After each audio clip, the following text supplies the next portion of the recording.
golongan spesial yang diperkenankan oleh Allah, bahkan tidak perlu puasa selama Ramadan dan tidak usah mengganti setelah Ramadan, tapi dia diperkenankan oleh Allah untuk mengganti setiap puasanya dengan memberikan makanan pada orang-orang miskin. Kita mulai dengan Quran surah kedua Al-Baqarah ayat 184, ya, paling kiri sebelah atas di mushaf. Golongan ini disebut oleh Al-Quran dengan orang-orang yang sulit berpuasa selama hidupnya. Ya, wa 'alal ladzina yutiqunahu fidyatun ta'amu miskin. Ada orang-orang yang kata Al-Quran, kalau dia puasa itu sulit. Kata tokoh seakar dengan kata yakah, ya, kayak kerah yang terlampau sempit.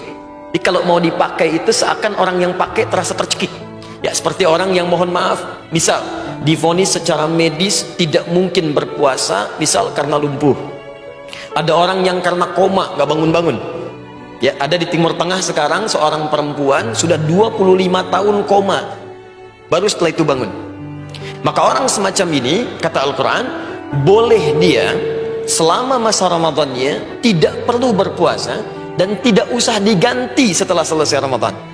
Cukup setiap hari dia tidak berpuasa, maka keluarkanlah ganti penebus dengan memberi makan seorang miskin, satu orang miskin.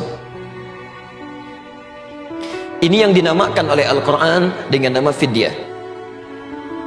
Jadi jika Anda dapati misalnya keluarga, teman, kerabat yang secara medis divonis tidak mungkin menunaikan puasa karena sifat-sifat tadi, maka berita gembiranya, kata Allah, saya sayang golongan ini. Dia harus mendapatkan pahala juga. Yang puasa dapat pahala, yang ini pun akan dapat pahala. Bagaimana caranya? Setiap hari tidak puasa, keluarkan gantinya dengan memberikan satu makanan untuk orang-orang miskin. Nah, sekarang pertanyaannya, berapa takaran fidyah yang dikeluarkan untuk satu orang miskin ini? Bagaimana bentuk yang diberikannya? Maka kata para ulama, yang pertama, fidyah yang diberikan untuk satu orang miskin ini kadarnya adalah 3 kali makan dalam sehari. Ya, kadar normal. Anda akan makan sehari 3 kali, ya? Ya, normalnya siang, sebelumnya pagi, kemudian malam. Maka yang kita berikan pada satu orang ini, awas, hati-hati, ada sementara yang tidak memahami, bayangannya berikan satu orang miskin satu makanan saja. Kata para ulama, bukan begitu caranya. Jadi 3 kali makan berikan pada satu orang. 3 kali makan ini, yang kedua, porsinya disesuaikan dengan kadar makan Anda dalam keseharian. Misal, ada yang sehari makan 3 kali, dihitung 50.000 misalnya. Maka berikanlah senilai 50.000 ini kepada satu orang miskin dalam bentuk makanan.